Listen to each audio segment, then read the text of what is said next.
যানজট থাকবে না, মানুষ শান্তিতে চলাফেরা করতে পারবে, রোগী নিয়ে হাসপাতালে যেতে পারবেন। আজকে এই হাসপাতালে রাস্তায় কয়েকজন রোগী মারা গেছে, রাস্তায় পৌঁছতে পারে নাই। এই মেলার কারণে ঘন্টার পর ঘন্টা রিক্সা নিয়ে রোগী নিয়ে বসে থাকেন, অ্যাম্বুলেন্স নিয়ে বসে থাকেন, অ্যাম্বুলেন্স নিয়ে বসে থাকেন। এই দেখেন কিভাবে যানজট লাগে, কোন গাড়ি আগে বাড়তে পারে না, কোন রিক্সা আগে বাড়তে পারে না। তারা রাস্তায় ফুটপাতে কোন পর্যন্ত দোকান নিয়ে আসছে। এই ফুটপাত তো কারো নির্ধারিত ফুটপাত না, সরকারি ফুটপাত, জনগণের ফুটপাত। এটা জনগণে ব্যবহার করবে জনগণের সুবিধার্থে, এখানে কারো ব্যক্তি সুবিধার্থে না।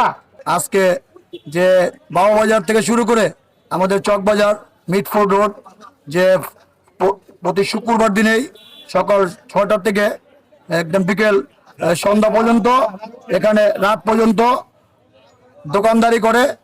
তো দোকানদারি করে ঠিক আছে, কিন্তু এরা তো দোকানদারি করবে একটু চাপায়া চুপায়া করা উচিত, কিন্তু এরা দোকানদারি এরকম ভাবে করে, রাস্তাঘাট বন্ধ করে মানুষের যে ক্ষতি হয়, এই ক্ষতিটা আমরা চাই না। রাস্তায় দোকানদারি করুক, আমাদের কোনো আপত্তি নাই, কিন্তু তারা রাস্তা এইভাবে যানজট করে রাখে। আমাদের এলাকার মা বোনরা এবং ছেলেপান্ডা একটু বাইরে যাবে, বাইরের থেকে এলাকায় আসবে, তো এদের আসতে অনেকেই কষ্ট হয়। তো আমি আশা করব এখানে যারা দোকানদারি করে এরা অন্তত একটু দোকানগুলো চাপায়া যদি করে তো ভালো হয়।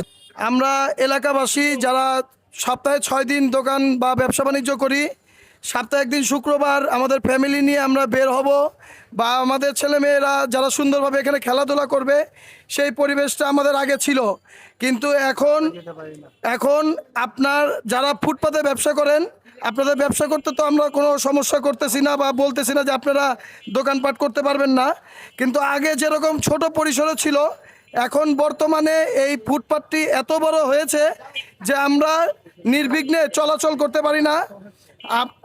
চকবাজার থেকে আপনার মিটফোর্ড পর্যন্ত একটা যে অ্যাম্বুলেন্স যাবে, সেই অ্যাম্বুলেন্সটা যাওয়ারও কোনো সুযোগ থাকে না।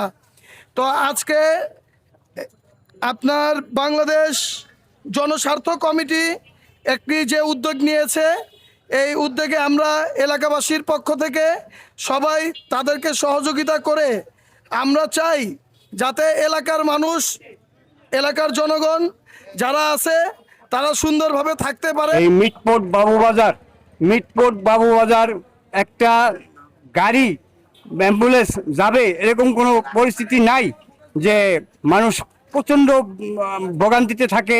এই ফুটপাত উচ্ছেদের যে অভিযান, এটা যেন সকল এলাকাবাসী নির্ধারিতভাবে ধরে রাখে। এইখানে আজকে দেখা যাচ্ছে আমরা মানববন্ধন করছি, আগামীকাল বা আবার আগামী শুক্রবার তারা আবার বসবে, কিন্তু এইটা যেন না হয়, এইটা আমার অনুরোধ। তারা যেন একবারে এই রাস্তাটা ক্লিন করে রাখে।